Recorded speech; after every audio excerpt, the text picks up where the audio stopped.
नमस्कार, सत श्री अकाल, राम राम साहब, खम्बागड़ी, वड़क्कम, प्रणाम। आप सभी का ऑल्टरनेट मीडिया में फिर से स्वागत है। बहुत ही सीरियस और रोमांचक डिस्कशन के ऊपर आज हमारे साथ जुड़े हुए अभिषेक तिवारी काफ़ी दिनों बाद आए हैं। बहुत बिज़ी थे, फाइनली खींच के ले आई हूँ। बड़ी मज़ेदार वीडियो आई है, वहीं से शुरू करूँगी क्योंकि देखिए क्या है ना, जब जो चीज़ आपने किया ना हो और आपको अचानक से करना पड़ जाए क्योंकि सारा मुद्दा वोट बैंक का है, तो आप क्या करें? यहाँ से शुरू।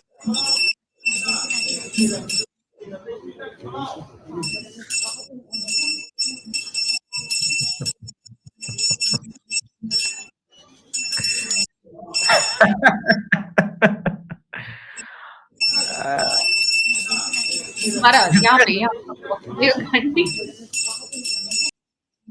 सीरियसली ममता जी को वो भी पकड़ना नहीं आता है कि कैसे घंटियां बजाई जाती हैं। बाकी तो बात ही छोड़ दीजिए। अभिषेक, लेट्स गेट स्टार्टेड। आज जस्टिस सूर्यकांत जी का एक बहुत इंपॉर्टेंट बयान आया है एसआईआर को लेकर। ममता दीदी बड़ी भागे भागे गई थी, पूरा इंडिया अलायंस जिसमें कि टीएमसी है, डीएमके है, ये जो पूरे एक साथ है ना, समाजवादी पार्टी, ये सब एक साथ ही लगे हुए हैं। कपिल सिब्बल और अभिषेक मनु सिंघवी, ये पूरी टीम तो हम सभी को पता है किस तरफ लड़ती है। पूरी की पूरी टीम को झटके पे झटके दे रहे हैं सूर्यकांत जी। ऐसा लग रहा है कि आउट ऑफ सिलेबस क्वेश्चन आ गया है जब सूर्यकांत जी आज बोलने लगे एसआईआर के ऊपर। मैं वहां से शुरू करूंगी, बट बंगाल पे आज एक डिटेल एनालिसिस होगी, तो आखिरी तक बने रहिएगा। Over to you.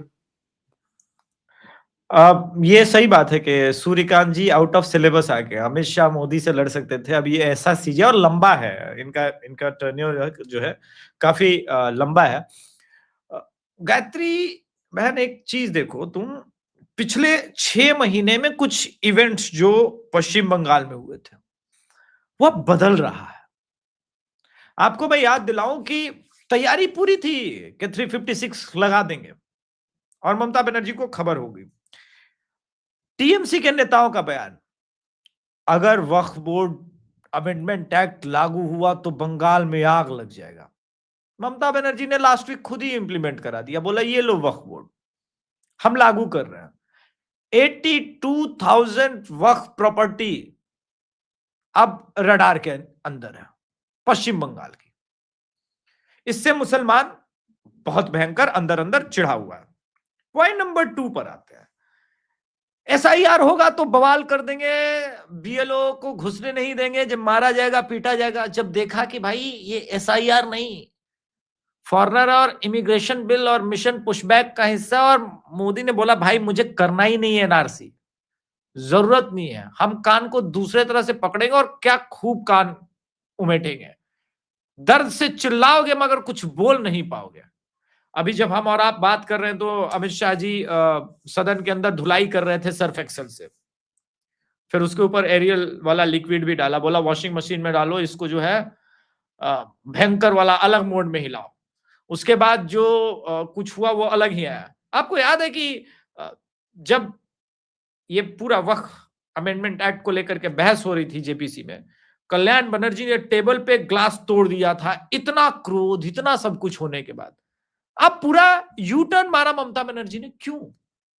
क्योंकि इनको समझ में आ रहा है कि देखो, पश्चिम बंगाल के बारे में गायत्री मैं एक बात बताता हूं जो आपके दर्शक समझे।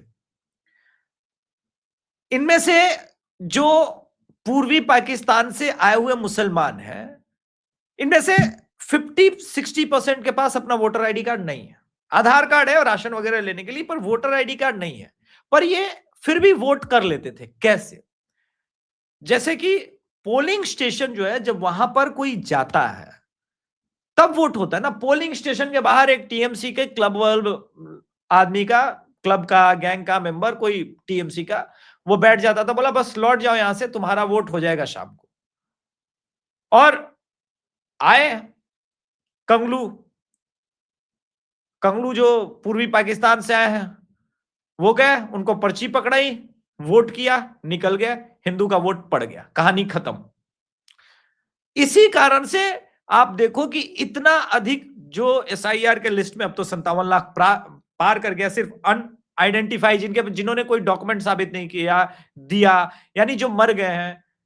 ये आंकड़ा करोड़ के ऊपर अब टोटल एसआईआर में नाम कटने का जा रहा है। लेकिन अब सोचो, अगर इतना अधिक इरेगुलरिटी है, तो फिर भी 87% वोटिंग हुआ कैसे लास्ट इलेक्शन में, 2024 इलेक्शन में भी? इसी कारण से आप देखोगे कि सीरीज ऑफ एग्जिट पोल जो भी रहे वो फेल हो गए, क्योंकि पब्लिक बोलती है कि बीजेपी को वो चाहते हैं, पर वोट ही नहीं होने दिया जा रहा है। अब ये जो डर का एटमॉस्फेयर है, इसको खत्म कैसे करें? आज ये पहला झटका है जो सूर्यकांत जी ने दिया। एक्चुअली सूर्यकांत जी पिछले, टेक्निकली अगर कहें तो जब से बने हैं, लगातार झटके दे रहे थे। इनको बहुत उम्मीदें थी सूर्यकांत जी से। रोहिंग्या वाले मुद्दे पे तो बौखलाए हुए थे, चाहे वो हर्ष मंदर है, सिंघवी है, कपिल सिब्बल है। बड़ी बात यह कि जिस प्रकार से ये कांग्रेस इकोसिस्टम के या सेकुलर इकोसिस्टम के या इस्लामिक इकोसिस्टम, आप कोई भी नाम दे दो, उन इकोसिस्टम के वकीलों की जिस प्रकार से उनके साथ बेल्ट ट्रीटमेंट ये आदमी दे रहा है, वो खतरनाक है। जैसे कि एक इंसिडेंट याद आता है, कपिल सिब्बल बहस के दौरान बोले थे कि मेरा लिस्ट, मेरे फादर तो 2003 में वोट नहीं किए थे, तो मैं कैसे साबित करूं? तो सूर्यकांत ने कहा है, जब आप, it mean you missed it, आपके इतना बड़ा वकील कैसे मिस कर सकता है? और उन्होंने बोला कि आपके फादर ने 2003 में वोट नहीं किया होगा, वो एक्सपायर हो गए होंगे। 91 में, 95 में, 89, 85 में वोट तो किया होगा, आपके फादर तो है ना। प्रोसेस तो यही है, वंशावली निकाला जाए। अब पश्चिम बंगाल की राजनीति में ममता बनर्जी समझ गई है कि वापस हिंदू शरणम गच्छामी होना होगा या हिंदुओं को बेवकूफ बनाने का प्रोसेस करना होगा। तो वही बेवकूफ बनाने के प्रोसेस में ये घंटी बजा रही है। एक्चुअली घंटी नहीं, हिंदुओं को दिखा रही है घंटा है, वोट तो तुम दे ही दोगे, क्योंकि 7-8 फ्री बीज की योजनाएं महिलाओं के नाम पर ये पहले से ही चला रही हैं। आप अगर इन दिनों बंगला अखबारों को निकालेंगे ना, लक्ष्मी भंडार स्पेशली, हाँ, पूरे पूरे 5-7 पेज में एडवर्टाइजमेंट ही चल रहा है टीएमसी सरकार का। किंतु रियलिटी चेक में बहुत खराब स्थिति है टीएमसी की। टीएमसी का इस चुनाव में, बिहार में जब मैं ग्राउंड रिपोर्टिंग कर रहा था, तो एक सेंटिमेंट अगर आप देखें, तमाम मुद्दों के अलावे बिहार के अंदर एक सेंटिमेंट था कि बिहार को बंगाल नहीं बनने देना है। बंगाल के अंदर एक और मुद्दा है कि बंगाल को पूर्वी पाकिस्तान, बांग्लादेश नहीं बनने देना है। और सभी मुद्दों पर यह सेंटिमेंट हावी है। टीएमसी की परेशानी का दूसरा सबसे बड़ा कारण, जिस प्रकार से 1000 से अधिक छोटे छोटे जगहों पर डेस्क लगा करके 5-10 आदमी को बिठा करके सीए के अंतर्गत नागरिकता दी जा रही है। तो ये जो मिशन डेमोग्राफी चेंज था, जो आदरणीय प्रधानमंत्री जी ने 15 अगस्त को लाल किला के प्राचीर से कहा, उसको आप देखिए कि मल्टीपल डायरेक्शन से उसको इंप्लीमेंट किया जा रहा है। अब आपके दर्शकों के मन में एक और प्रश्न हो सकता है कि भाई फिर हावड़ा स्टेशन पे, सियालदह स्टेशन पे इतनी भीड़ क्यों? देखिए, फॉरेनर और इमिग्रेशन बिल में एक खतरनाक क्लॉज ये है कि जिन्होंने बसाया है, जिन्होंने नौकरियां दी हैं, जो ट्रांसपोर्टेशन के थ्रू, जिस भी ट्रांसपोर्टेशन के थ्रू ये आए हैं, उन सबको हैवी पनिशमेंट के साथ जेल है। इसी कारण से आपको याद होगा कि एक पश्चिम बंगाल में भी 15-20 दिन पहले एक बुजुर्ग मुसलमान ने जाकर के थाने में एफआईआर करा दी। बोला मेरा बेटा बन करके वो डॉक्यूमेंट बना के वोटर आईडी कार्ड के लिए अप्लाई किया, वो मेरा औलाद नहीं है, वो बांग्लादेशी है। एक्चुअली में इसके पहले ऐसा कोई इंसिडेंट नहीं था, लेकिन अब ये क्यों आ रहा है? क्योंकि उसको पता है ये तो निपटेगा, इसके पास तो वंशावली दिखाने को कुछ है नहीं, मैं निपटूंगा अलग। तो भाई जेल जाना है तो बांग्लादेशी जाएगा ना, भारत का मुसलमान क्यों जाना चाहेगा? ये इनका जो, और अब तक बसा किस लिए रहते? क्योंकि उम्मा, मेरा तेरा एक रिश्ता है, या इलाहा इल्लल्लाह, वो वाला चल रहा था। लेकिन अब बीच में मोदी जी का डंडा आ गया, वो डंडा खत्म चल ही रहा था कि सुप्रीम कोर्ट भी आगे पीछे से ठोक रहा है।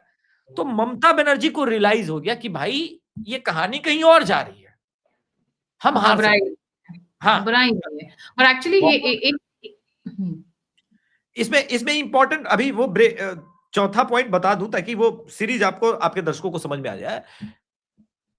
ये जो हुमायूं कबीर है, ये आज से स्टेटमेंट नहीं दे रहा है, कब से दे रहा है, लेकिन निकाला क्यों?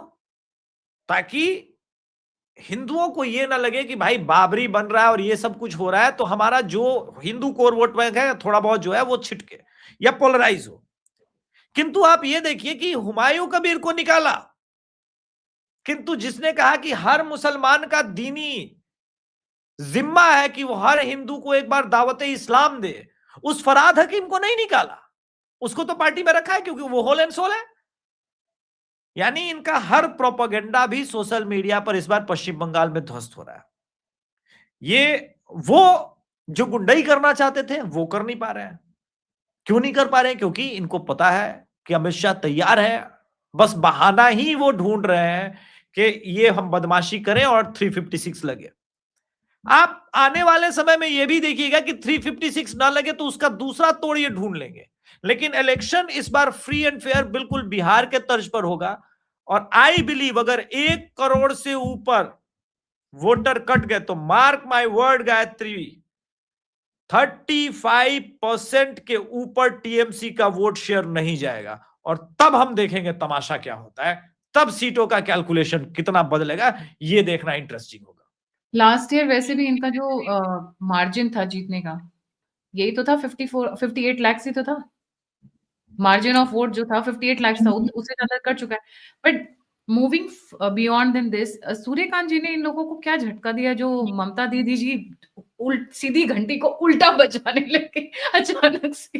जी आप देखिए एसआईआर पर ये जितना बहस हो रहा है, एसआईआर को लेकर के जो सूर्यकांत जी ने ये जो झटका दिया है, इसके पहले भी एसआईआर पर उन्होंने कहा था कि जो क्वेश्चन आया था कि रोहिंग्या और बांग्लादेश के नाम पर निकाला जा रहा है, तो उन्होंने बोला कि आप क्या कहना चाहते हैं कपिल सिब्बल जी की रोहिंग्या को इस देश में वोटर बना दिया जाए? अगर उसने आधार कार्ड या फेक डॉक्यूमेंट बना भी लिया है तो क्या उसको नागरिक बना दिया जाए? आप ये कहना चाह रहे हैं?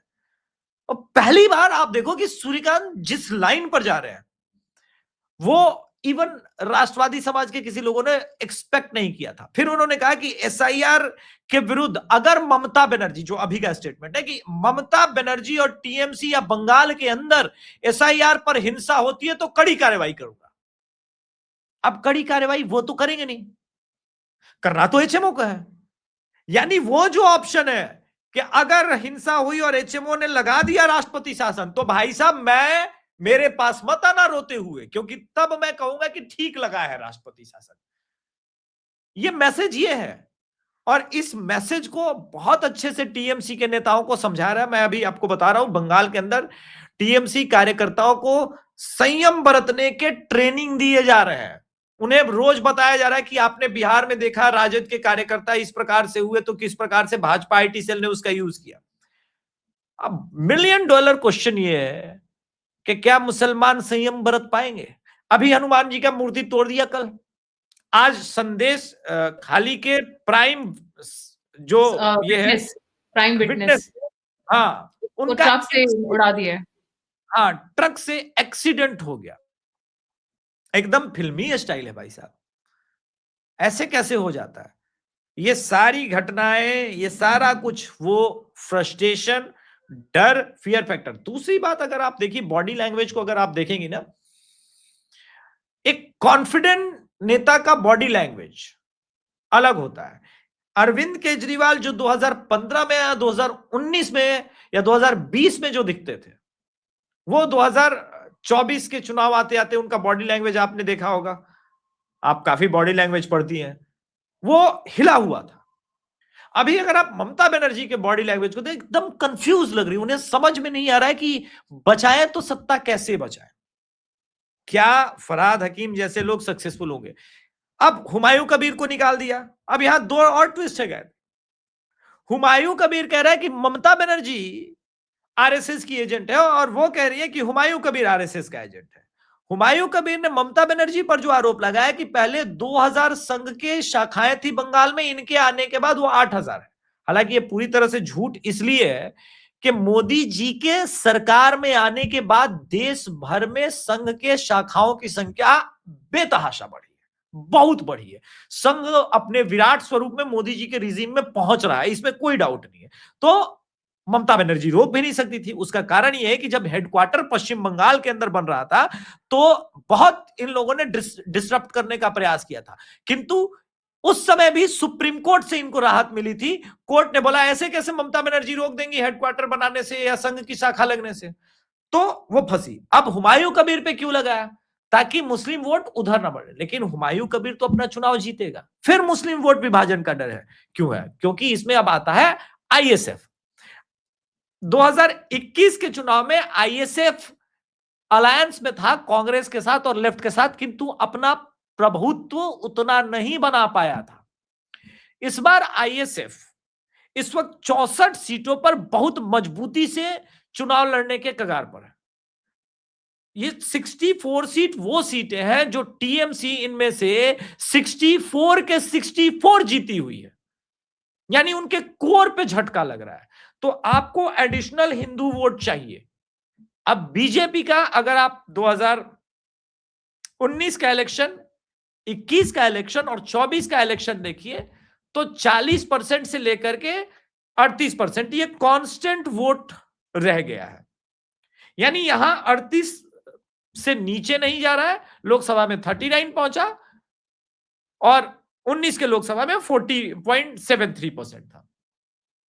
यानी BJP can go up to 41-42%। उसके लिए तो पॉसिबिलिटी है, क्योंकि डाउन जो है उसका नीचे नहीं, बहुत ज्यादा नहीं आ रहा। लेकिन अगर एसआईआर के इस प्रोसेस के बाद 47% से, ये एक आपको जबरदस्त आपके दर्शकों को आंकड़ा बता रहा हूं, अगर बीजेपी का 40.50% यानी 40.5% भी वोट शेयर आ जाता है और ममता बनर्जी 41.5% भी रहती है, ये वोट शेयर भी रहता है, तब भी बीजेपी 153 सीट्स जीत सकती है।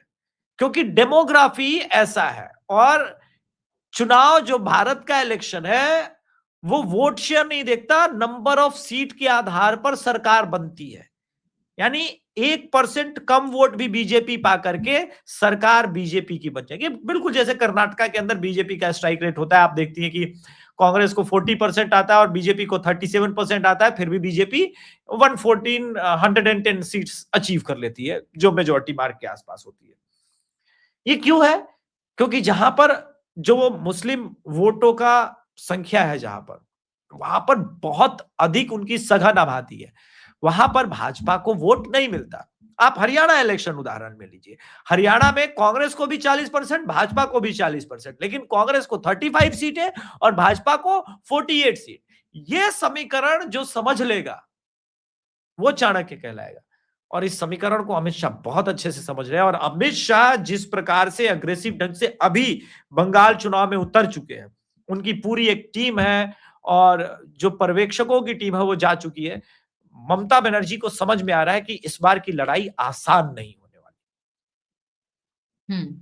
ममता बनर्जी, एक एक चीज, एक नजर डालने की कोशिश करते हैं कि ममता बनर्जी की सबसे स्ट्रॉन्ग पॉइंट्स क्या हैं। देखिए, ममता बनर्जी के पास ब्लॉक मुस्लिम वोट है, और लास्ट टाइम महिलाओं ने जबरदस्त वोटिंग की थी बिकॉज ऑफ द स्कीम्स, जो उन स्कीम्स चलाती है महिलाओं के लिए। बिकॉज ऑफ द स्कीम्स, या एंड यूं प्लस कहें कि नहीं, जब पुरुष ही वोट नहीं कर पाए तो महिला के नाम पर खातून सलमा का वोट नगमा बुर्का पहन के तो डाल ही सकती है ना गायत्री जी। ये वाला तो इनके पास हमेशा एक एसेट है ना। तो फ्री एंड फेयर इलेक्शन होना पहले तो पश्चिम बंगाल में बहुत है। अगर पश्चिम बंगाल में फ्री एंड फेयर इलेक्शन नहीं होता तो ममता बनर्जी चुनाव जीतेगी, उसे कोई नहीं रोक सकता। ये वैसा ही है कि लालू प्रसाद यादव हमेशा कहते थे कि बोतल से जिन निकलेगा, बैलेट बॉक्स से जिन निकलेगा। लेकिन जैसा ही पहला चुनाव 2004 में ईवीएम से हुआ, लालू प्रसाद यादव जी की बिहार में कहानी समाप्त। ईवीएम में जैसे चुनाव शुरू हुआ, लालू प्रसाद यादव कभी ना जीते। यही मेरा कहना है कि टीएमसी के पास 35% से ऊपर वोट शेयर है ही नहीं। ये 47% हो रहा है, वही मरे लोगों का भी वोट पड़ रहा है। तो अगर मरे लोग कम से कम वोट करने लगे हैं तो एक बार तो भाई बेटा अपने बाप ब्लॉक वोट होता है, दूसरा विमेन इनकी जो थी पहले वो काफी, पर मुझे लगता है ये संदेश खाली और आरजी मेडिकल कॉलेज का जो इंसिडेंट हुआ है उससे काफी हैम्पर हुआ है, मुझे ऐसा लगता है। जो इनका केडर है टीएमसी का, वो केडर बहुत स्ट्रांग है। साम दाम दंड भेद, वायलेंस हो, प्यार हो, पैसा हो, अलग है, वो अलग है। जो पश्चिम बंगाल का क्लब कल्चर है, पहले इस क्लब कल्चर को आपके दर्शक समझिए। पश्चिम बंगाल में क्या है ना, कैरम क्लब होता है, फुटबॉल क्लब होता है, दुर्गा पूजा का क्लब होता है, काली पूजा का क्लब होता है। इन क्लब्स को ममता बनर्जी और टीएमसी के लोग फंड करते हैं। जैसे लास्ट दुर्गा पूजा इलेक्शन में भी 1.5 लाख रुपए क्लब्स को दिए थे दुर्गा पूजा कमेटी के नाम पर, ठीक है। इन क्लब्स को जो फंड करते हैं, तो क्लब का जो मेंबर होता है वो मैन टू मैन मार्किंग करता है कि ये वाला अगर गायत्री देवी है तो ये भाजपा की वोटर है, अभिषेक तिवारी भाजपा का वोटर है, देवाशीष मंडल टीएमसी का वोटर है। तो गायत्री और अभिषेक तिवारी को कैसे रोक सकते हैं? वो मैन टू मैन वो मार्किंग हो गई है। कोशिश करना है कि गायत्री देवी और अभिषेक तिवारी किसी चीज में उलझ जाए, वोट ना कर पाए, इनका वोट हम किसी और पे करा दें। इस नेक्सस को तोड़ना बहुत बीजेपी के लिए बिना सत्ता में थोड़ा सा डिफिकल्ट है। क्या आप पैरेलली अपना क्लब खोल सकते थे? 5 साल में शुभेंदु अधिकारी ने इसमें प्रयास बहुत किया, बहुत सारे क्लब को वो भी सपोर्ट करने लगे, तो वो क्लब कल्चर तो टूटेगा नहीं, किंतु उस क्लब के अंदर अपने लोगों को समाहित करके बैलेंस करना पड़ेगा आपको। शुभेंदु टेक अधिकारी, ओवर। हाँ, शुभेंदु अधिकारी ने पिछले अगर आप देखें 1.5 सालों में इस बैटल को बहुत अच्छे से लड़ा है। स्पेशली उन लोगों को वापस बसाया जो 2021 में पश्चिम बंगाल छोड़ के गए थे, उनको बहुत सपोर्ट किया। और इनके पास वही एक अधिकारी फैमिली ही है जो टीएमसी के स्टाइल को फॉलो करते हुए उनसे लड़ सकती है। पश्चिम बंगाल में वैसे ही लोगों की आवश्यकता है। देवदत्त मांझी बहुत अच्छे लड़ाके हैं, उन्होंने बहुत अच्छी लड़ाई लड़ी अब तक। अब बीजेपी को यहां पे करना क्या होगा?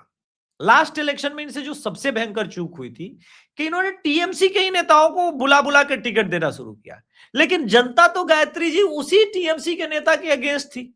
अगेंस्ट थी, इससे हाँ, इन्होंने बहुत लोगों को इंक्लूड किया था, जिससे इनके खुद का अपना कोर जो लीडर्स थे वो भी एनॉयड हो गए थे। अवॉइड हो गए थे। वो एक बड़ा अच्छा। दूसरी बात क्या है कि जो भी एक बर्फ जमी है शुभेंदु अधिकारी के आने के बाद, दिलीप घोष और शुभेंदु अधिकारी जी के रिलेशंस में या इनमें या महत्वाकांक्षा जो भी रहा हो, उसको भी सॉर्ट आउट करना बहुत आवश्यक है, क्योंकि बंगाल देश की लड़ाई है। मैं बार बार कह रहा हूं कि बंगाल इस बार अगर इलेक्शन बीजेपी जीतना चाहती है तो उसको उसी तरह से लड़े जैसे पलासी युद्ध हुआ था, उससे नीचे ये इलेक्शन है नहीं। बंगाल इस बार बचा तो भारत बचेगा, अगर बंगाल नहीं बचा तब मोदी जी का 2047 का विजन सिर्फ भाषणों में रह जाएगा, उसे रोक पाना संभव नहीं है। बंगाल नहीं बचेगा तो बिहार नहीं बच सकता, उड़ीसा नहीं बच सकता, आसाम नहीं बच सकता, क्योंकि डेमोग्राफी भी बदलेगी, रोकना संभव ही नहीं है। इस चीज को ध्यान में रखना पड़ेगा। मोदी जी मुझे लग रहा है कि चूंकि डेमोग्राफी की लड़ाई को लेकर के बहुत सीरियस होकर के लड़ाई लड़ रहे हैं, तो इसमें डेफिनेटली उनके पास भी कुछ ब्रह्मास्त्र, कुछ बड़े अस्त्र तो हैं, पर अभी वो रिवील नहीं कर रहे हैं। तो एक तो आप जैसा हमने बात की, अब ये नेक्स्ट पॉइंट पर आते हैं, टीचर्स रिक्रूटमेंट से भी उनको बहुत फायदा रहा है। That is also been one of the very big पर वो एडवांटेजेस टू। नहीं, लेकिन टीचर रिक्रूटमेंट्स तो अब जो है ये कैंसिल हो गया ना। और अभी आपने देखा होगा कि ओबीसी आयोग ने 32 मुस्लिमों की जातियों को निकाल दिया था, ये तकरीबन 7 दिन पहले। तो ये सारे वो न्यूज है ना जो टीएमसी के अगेंस्ट जा रहे हैं। टीचर रिक्रूटमेंट पर तो ऑलरेडी जांच आयोग बैठी है, इनकी तो नौकरियां जाने ही वाली हैं। वो तो कुंडली मार के बैठी है, वो तो सुप्रीम कोर्ट के आदेश के बाद कुंडली मार के बैठी हुई, अभी तक कार्यवाही नहीं हो रही है। कब तक बचेगी इस कार्यवाही से? बचना तो संभव है नहीं। इनका एक एक नेता मैं बताता हूं, सरकार गिरी और टीएमसी के नेता लाइन से जेल जाएंगे, इतना आम आदमी पार्टी का रिकॉर्ड यही तोड़े गए। मैं बता रहा हूं, सारे कैबिनेट मंत्री जाने वाले हैं। इतना भयंकर मास लेवल पर करप्शन है, सड़कें बहुत खराब है, बिजली राइट। व्यवस्था है नहीं। टीचर्स और ममता टीचर्स जो बीएलओ हैं आज के डेट में, वो मेजॉरिटी टीचर्स हैं। अब बीएलओ पे नहीं वो अटैक की बात आ रही है, बीएलओ टीचर्स हैं, हेर-फेर की बात आ रही है। देखिए फर्स्ट फेज़ में बहुत अच्छा हुआ था एसआईआर, जो वहाँ पे मैंने जो फॉलो किया न्यूज़। पर जो सेकंड फेज़ है that is full of loop holes. Second phase से लोग खुश नहीं हैं। नहीं, तो उसी को तो सुप्रीम कोर्ट के गाइडेंस में इसने भी पकड़ लिया, इलेक्शन कमीशन ने भी। जो 2208 ऐसे जगह पे हैं जहां पे ममता बनर्जी के लोगों ने बोला नहीं, यहाँ तो यमराज आए ही नहीं, यहाँ तो पिछले 10 12 15 सालों में कोई मरा ही नहीं है, 100% बीएलओ वो फॉर्म फिलअप हो गए, ओटीपी लेकर के उनका मोबाइल, वो सारे कैंसिल हो गए। वो सारे कैंसिल हो गए, वहां फिर री हो रहा है। यही तो दिक्कत है कि अगर ममता बनर्जी डाल डाल जा रही है तो चुनाव आयोग पात पात जा रहा है। चुनाव आयोग के पास सारे आंकड़े हैं, मैं एसआईआर का प्रोसेस का गायत्री हिस्सा रहा हूं बिहार में। कितना डिफिकल्ट है, मैं आपको अपना उदाहरण बताता हूं, किसी और का नहीं। मेरा नाम गलती से ह्यूमन एरर के कारण अभिषेक कुमार की जगह विकास कुमार हो गया था। पिताजी और सबका नाम वगैरह वही था, फोटो भी मेरी वही थी, आरा में मेरा वोट था। तो मैंने बोला ये फिर लंबा प्रोसेस हो जाएगा एसआईआर में, पहले आवेदन दो नाम चेंज कराने का, फिर डॉक्यूमेंटेशन यहां वहां होगा। इससे अच्छा मैं अपना वोटर आईडी कार्ड शिफ्ट करा लेता हूं, जहां मैं पटना में रहता हूं। तो दानापुर विधानसभा में मुझे शिफ्ट कराना था। तो जो 11 डॉक्यूमेंट है उसमें आधार तो लगते हैं नहीं, परमानेंट रेसिडेंस तो है मेरा, ठीक है, अब यहां तो घर है, किंतु मेरे पिताजी हैं ये तो मुझे साबित करना पड़ेगा। तो उसके लिए मेरे फादर का लास्ट वोटिंग डिटेल जो आराम है वो तो हो सकता है, वो भी निकालना इतना इजी नहीं था। तो उन्होंने कहा कोई बात नहीं, आपके पिता का मैट्रिकुलेशन का तो सर्टिफिकेट होगा, वो तो इंडिया के नागरिक हैं, वो दे दीजिए। तो मैंने अपने पिताजी का 1964 का मैट्रिकुलेशन का एनेक्स्चर सी के अंदर वो अलग से डॉक्यूमेंट दिया, तब जाके मेरा वोटर आईडी कार्ड यहां पर जुड़ा है। इतना स्कैनर के थ्रू जा रहा है, और उन सबको पता है कि नए वोटर भी ऐसे नहीं जुड़ने। इसीलिए आप देखिए इन बदमाशों का जो गैंग है ये समझ गया है कि भाई कोई बांग्लादेशी अपने आप को इंडियन नागरिक प्रूफ नहीं कर पाएगा। तो इन्होंने मेक श्योर करा कि नहीं, हम आधार को ही जुड़वा ले तो प्रॉब्लम सॉल्व हो जाएगा। सुप्रीम कोर्ट ने, सूर्यकांत ने उस पर भी झटका दे दिया आधार वाले मैटर पे। बोला ये कैसी बकवास कर रहे हो, यहां तो कोई भी 6 महीना रह के आधार कार्ड बनवा लेगा, आधार कार्ड नागरिकता का प्रमाण नहीं है। कपिल सिब्बल जी आपने आधार कार्ड को पलट किए, आपके पास आधार कार्ड है? तो उन्होंने बोला नहीं अभी मेरे पास तो नहीं है। तो उन्होंने कहा कि तो आप आधार कार्ड देखिए, उस पर लिखा हुआ है पहले से ही कि आधार कार्ड भारत की नागरिकता का पहचान पत्र नहीं है, फिर आप वो बहस क्यों कर रहे हैं यहां पर? फिर अभिषेक मनु सिंघवी बोले कि नहीं है तो फिर आधार कार्ड का यूज क्या है? तो सूर्यकांत ने कहा कि आपको पता नहीं है, सीजीआई सूर्यकांत जी ने कहा आपको पता नहीं है कि राशन देने से लेकर के जो जैम टेक्नोलॉजी है उसके लिए यूज किया जाता है, आपको ये पता है कि नहीं कि आधार कार्ड का यूज क्या है? अब ये जो झटके लग रहे हैं सूर्यकांत जी से, जो मतलब आप देखिए कि वो वकील की तरह ही काउंटर कर रहे हैं। इसके पहले कि सरकारी वकील या इलेक्शन कमीशन की तरफ से कोई वकील बोले, सूर्यकांत वो काउंटर कर दे रहे हैं। उनको तकलीफ इस बात की है, वो चाहते हैं कि इलेक्शन कमीशन का वकील का काउंटर करे हमारा, लेकिन उससे पहले सूर्यकांत जी कह रहे कि एक मिनट मैं तुम्हारी दलील नहीं सुन रहा। तभी एक और तभी पूरा सिस्टम पड़ गया, पूरा अरे सिस्टम बहुत पड़ गया। नहीं, वो लोग तो सूर्यकांत जी से खुश नहीं है। अभी Obvious. सूर्यकांत जी के जो अगर आप देखो जब से बने हैं सूर्यकांत जी, अच्छा मैंने सुना था गायत्री जी कि मतलब सूर्यकांत जी इस सिस्टम के आदमी हैं, लेकिन सूर्यकांत जी का जो बिहेवियर था सीजीआई बनने से पहले वो तुक्का लेफ्टिस्ट टाइप का था। तो लोग सोच रहे थे इन्हीं का बयान है नुपुर शर्मा वाले पे। तो Yes. लेफ्टिस्ट बड़े खुश थे कि लंबा टर्न्योर है, लेकिन मुझे लग रहा है कि सुप्रीम कोर्ट के ये जो नए सीजीआई ये भी खेल रहे थे। बोला एक बार सीजीआई बनने दो बेटा, फिर आने तुमको तो दो, पहले कुर्सी पे बैठने तो दो, उसके बाद देख बताएंगे बेटा। पहले बैठने ये जाने दो, हाँ, ये जगह पूरा ही संभालने अलग दो। गेम हो गया है। हाँ हम्म। तो अब बीजेपी की स्ट्रैटेजी क्या चल रही है वेस्ट बंगाल में? SIR being one, then RSS का मैंने सुना है काफी बड़े स्केल पर उतर रही है वेस्ट बंगाल को, और ये इट्स अ नहीं, मोमेंट ऑफ आरएसएस नेशनल की विंग बोलूंगी। तो गायत्री जी दिल्ली इलेक्शन के बाद ही बंगाल चली गई थी। बिहार इलेक्शन में आरएसएस की वो विंग नहीं थी जो मुंबई वाली थी, महाराष्ट्र वाली थी। वो दिल्ली इलेक्शन के बाद बंगाल ही चली गई थी। मेरे पास जो इंफॉर्मेशन है, मैं सारे डिटेल्स नहीं बताऊंगा, कितने लोगों को मैं जानता हूं नहीं जानता हूं, ये तो एक बड़ा है आरएसएस का, वहां पे काम कर रहा था। बिहार इलेक्शन जीतने के बाद बिहार के भी जो संघ के लोग हैं वहीं पर है। अब आप देखिए, अभी कुछ दिन पहले देख रहा था बिहार बीजेपी के जो प्रवक्ता है, मतलब है नेशनल प्रवक्ता लेकिन बिहार बीजेपी से है, गुरु प्रकाश पासवान जी, वो दलितों के बस्ती में वहां पे जा रहे हैं, बातचीत कर रहे हैं। बीजेपी का जो कोर वोटर है ना, वो दलित समाज का है वहां पे। इस बात को समझिए, भद्र लोग हमेशा टीएमसी का वोटर नहीं था, वो हमेशा से लेफ्ट का वोटर था। वो वेट कर रहा है कि क्या कांग्रेस, लेफ्ट और फुरफुरा शरीफ, ये वाली जो आईएसएफ वाली है, ये अच्छे से अगर चुनाव लड़ जाएंगे तो हम ममता बनर्जी से पलट के लेफ्ट की तरफ जाएंगे। वो कभी भी बीजेपी का वोटर नहीं रहा है, तो चिंता की बात वो नहीं है। इनमें से भद्र लोग अगर कुछ आते हैं तो बहुत अच्छी बात है, लेकिन भद्र लोगों में बदलाव है। कैसे है उसका उदाहरण है, अभी कुछ दिन पहले कलकत्ता हाई कोर्ट के अंदर इलेक्शंस हुए थे, वहां बीजेपी जीती थी। जो अलग अलग आप देखिए फैक्ट्रीज और ये है उसके जो कारपोरेशन के इलेक्शंस होते हैं, उन इलेक्शन में बीजेपी जीतना शुरू की है। ये वो साइन है जो बता रहा है कि जो धूल पड़ी हुई थी उस पे से साफ हो रहा है। 10-20% भी भद्र लोग इधर शिफ्ट होने लगे। बीजेपी का वोट शेयर जिस दिन 41% पहुंचेगा, मैं बता रहा हूं थ्रेशोल्ड मार्क है, सरकार भाजपा बना लेगी। और ममता बनर्जी इस चीज को देख रही है कि एक तो सीआईए के अंदर, सीएए के अंदर अंतर्गत पहले ही नागरिकता मिल रही है। अब ये बड़ा इंटरेस्टिंग केस है। चाइन मंडल, राजवंशी समाज और मटुआ समाज, ये 3 लोगों को जो सीए के अंतर्गत नागरिकता मिल रही है, अगर इनको ठीक से नागरिकता देने में ये कामयाब हुए तो 73 ऐसी सीट्स है जहां पर डेमोग्राफी जो बदली हुई थी वो चेक एंड बैलेंस में हो जाएगी। और इनका जो मटुआ समाज का है उनका रिप्रेजेंटेशन, उनके विश्लेषक बताते हैं 71 सीट पर है। हमारे आंकड़ों के अनुसार 64 सीट्स पर है।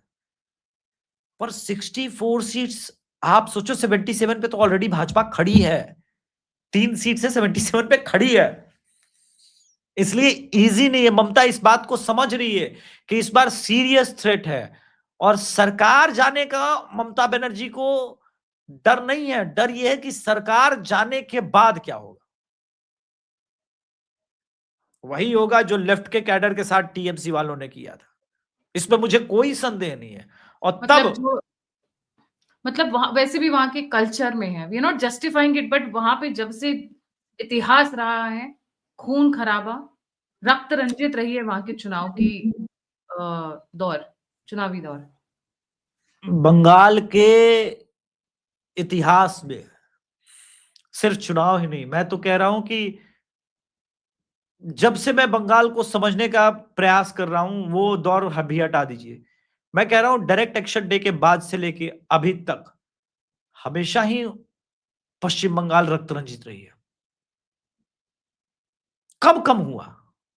लेफ्ट के समय भयंकर हिंसा कांग्रेस के नेताओं के प्रति ही, ये आज जो भद्रलोक बने घूम रहे हैं, जमींदारी, ये जो बात होती है कि नक्सलवाद, नक्सलबाड़ी कहां है?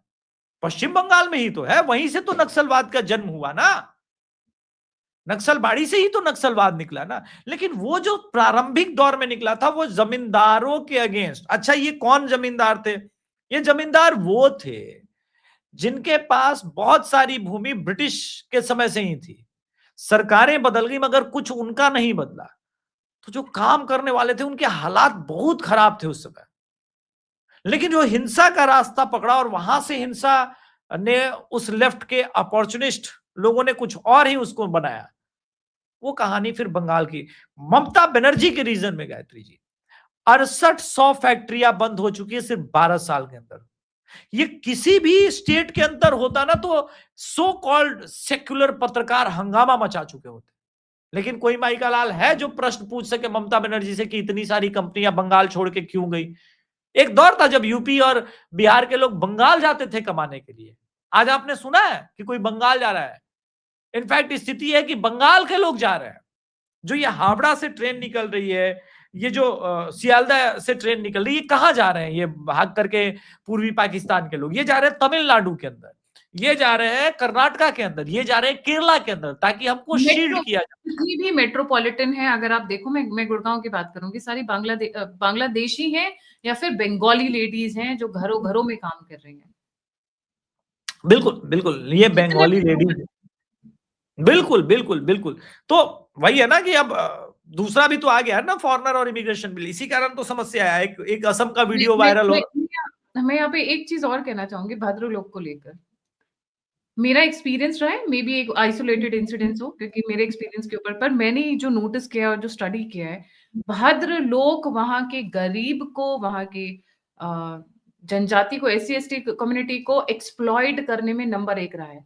दिन में बात करते हैं कम्युनिज्म की, अपनी व्हील, वो जो चेयर होती है ना, arm chair, wheel arm chair जिसमें बोलते हैं, एकदम आराम से चौड़े होकर, पहले गुड़ गुड़ गुड़ गुड़ पूरा दिन हुक्का फूकते हैं, कम्युनिज्म की बातें करते हैं, एक ऐसे ऐसे जहां की बातें करते हैं जो पॉसिबल नहीं है एग्जिस्ट करे, और फिर उसके बाद सिंगल वॉल्ट मिस्की या जो भी इनका ड्रिंक होता है वो, और साथ में एक बगल में मैडम। और ये मैंने कइयों को देखा है, मैंने एक्सपीरियंस किया अपनी आंखों के सामने। और जब आप उनसे ये बातें करते हो फैक्ट्स पे, तो दे से अरे भाजपावादी हो तुम लोग, तुम तो यू आर ब्राह्मणिकल पैट्रियार्की। अरे खुद ब्राह्मण है पर मेरे को ब्राह्मणिकल पैट्रियार्की बोल रहे हैं। अरे दिस इज इनका नाटक मैं बताता हूँ। सुबह में रविंद्र संगीत सुनेंगे, माछेर झोल खाएंगे, आराम कुर्सी पे सोना है। और आप इनके कम्युनिज्म को मैं क्यों जूता मारता हूं, पूरी दुनिया में आपको, अब तो खैर पश्चिम बंगाल में भी ई रिक्शा आ गया, ये तो कहिए कि नितिन गडकरी के क्रांतिकारी योजना थैंक यू, का क्योंकि हिस्सा मैंने रहा जब लास्ट टाइम कलकत्ता गई थी, मैंने लोगों को वहां पे है। खींचते हुए देखा है। हाथ गाड़ी से खींचने वाले, मतलब मानवों को जानवर की तरह ट्रीट कराने वाले, और ये ऐसे करके बैठते थे। ये इनका सोशलिज्म था।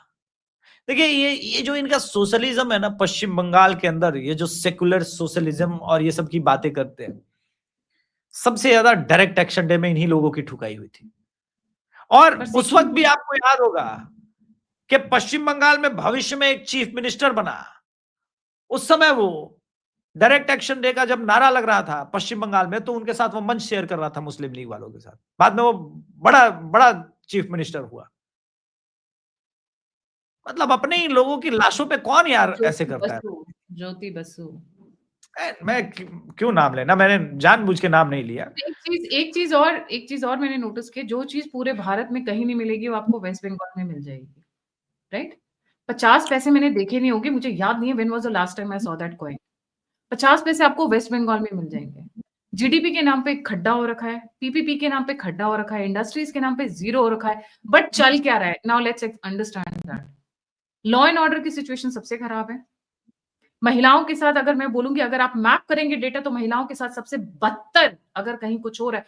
आप निर्भया भूल जाएंगे, इतने निर्भया हो चुके हैं वेस्ट बंगाल में।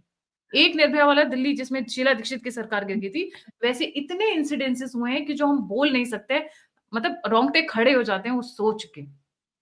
Fake passport, fake Aadhaar card, fake papers, fake degrees. आज ही पकड़ा गया जो केरला वाला, वो वेस्ट बंगाल तक पहुंच गया है, तार जुड़ गए वहां तक। सब सब सब जितने सब जितने भी बांग्लादेशी पकड़े जा रहे हैं, कहीं से नहीं, सबके कनेक्शन वेस्ट बंगाल से। उसका ऐसा लग कारण रहा है। है स्टिंकिंग की स्मेल नहीं आ रही, स्टिंक कर रहा है, जैसे वेस्ट बंगाल के बारे में कुछ पॉजिटिव नहीं निकल रहा है। का कारण समझिए, कोई रियलाइज करे ना करे, नॉर्मल भारतीय, आम भारतीय इन सब चीजों पे उतना माइन्यूट नहीं दृष्टि बनाता है। अमित शाह जी देश के क्या है, गृह मंत्री है। सदन के अंदर जब अमित शाह जी ये कहते हैं ना गायत्री जी, कि उत्तर 24 परगना से वो अंदर आते हैं और देश के कोने कोने में फैल रहे हैं, इसका मतलब है कि गृह मंत्री के पास सारे डिटेल है। फाइल पहला, है। हाँ नहीं बिल्कुल है, मैं बता रहा हूं क्यों। पहले फॉरेनर एंड इमिग्रेशन बिल नहीं आया है। देश में ऐसे 17 बड़े ठिकाने थे जहां पे यह छापा मारा गया कि फेक आधार कार्ड और वोटर आईडी कार्ड बनाने वाले सेंटर्स, और वो सभी मुसलमानों के लिए बना रहे थे। अभी एक इंसिडेंट हुआ है महाराष्ट्र के अंदर, किरीट सोमैया ने जो फेक बर्थ डेट बनवाते हैं, उसमें मुस्लिम डॉक्टर को पकड़ा जो कि म्युनिसिपल कॉर्पोरेशन का हिस्सा था, और उसने एक बांग्लादेशी महिला का, उसके बच्चे का फेक बर्थ का सर्टिफिकेट बनाया। उस एक धागे को उन्होंने पकड़ा, 243 बांग्लादेशी पकड़े गए। ये अभी लास्ट वीक की ही बात है, उस पर मैंने प्रॉपर एक शो किया था पश्चिम ये बंगाल के किरित अंदर जाकर। सुमैया ने एक यूनिवर्सिटी को भी आइडेंटिफाई किया था अभी जब ये अल फलाह यूनिवर्सिटी के जैसा ही है, राइट? बिल्कुल। तो आपने देखा होगा। आप ये देखो कि पूरे देश में है। और एक बड़ा चेंज देखिए क्या बदल गया है।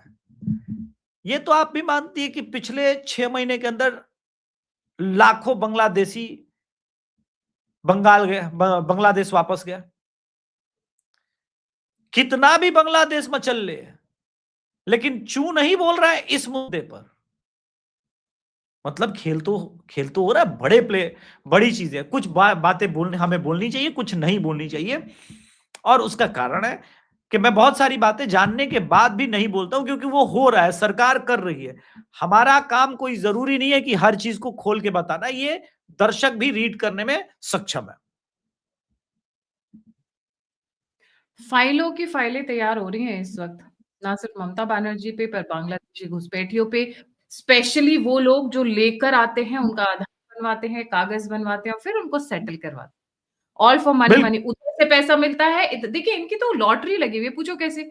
वो जो आते हैं वो पैसा देते हैं, और जो इधर वाले हैं, जैसे ममता दीदी के बहुत सारे आसपास के लोग होंगे जिनको वोटर वाइज बहुत फायदा होता है, वो पैसा देते हैं। और बाकी ऊपर वाला काम तो हो ही रहा है, गजवाए आप आप हिंदुस्तान के साथ हो ही रहा आ, है। आप आप ये देखो कि यूपी के अंदर अमित शाह जी ने बोला कि डिटेंशन सेंटर बनाना होगा, तो योगी जी ने बोला हम तो हर जिले में बना रहे हैं। यूपी के अंदर जिस तरह से मास लेवल पर ये पकड़े जा रहे हैं, पूरा नेपाल बॉर्डर खाली हो गया है। समतलीकरण हुआ था अभी कुछ दिन पहले, वहां पर 400 से अधिक मजारें, मस्जिदें जो अवैध थी तोड़ दिया। कहीं न्यूज कोई माई का लाल नहीं बना पाया। इसको कहते हैं सरकार, हनक से जो चलाए सरकार। ये असम ये तो में मैंने भी नहीं सुना था। How did I miss out?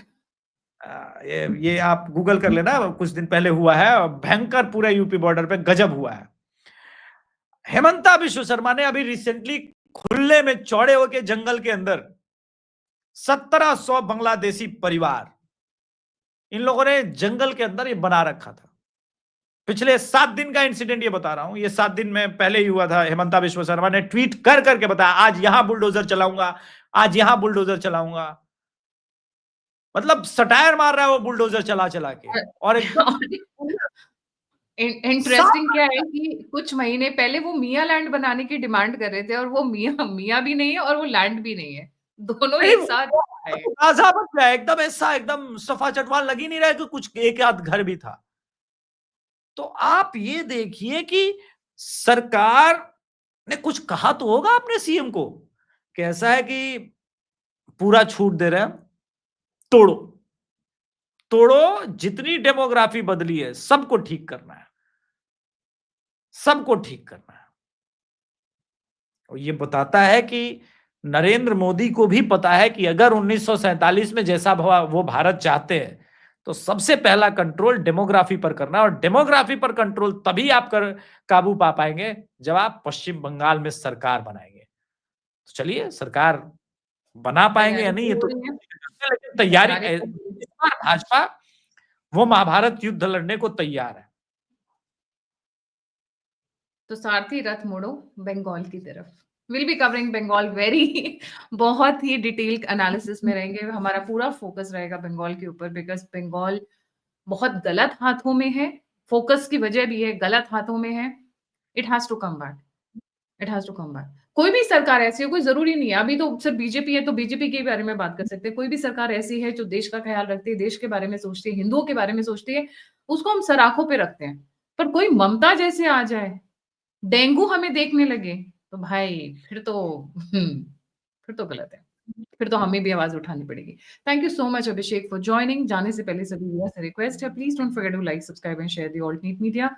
अगर आप कंट्रीब्यूट करना चाहते हैं, मेरी सहायता करना चाहते हैं, तो नंबर और यूपीआई स्क्रीन के ऊपर है। आप फीडबैक देना चाहते हैं, मुझसे जुड़ना चाहते हैं, तो सभी के सभी लिंक्स डिस्क्रिप्शन बॉक्स में है। अभिषेक का चैनल है Abhishek Tiwari show, please do like and subscribe. इसी के साथ जय हिंद, जय श्री राम, हर हर महादेव। जय हिंद, जय भारत, जय श्री राम।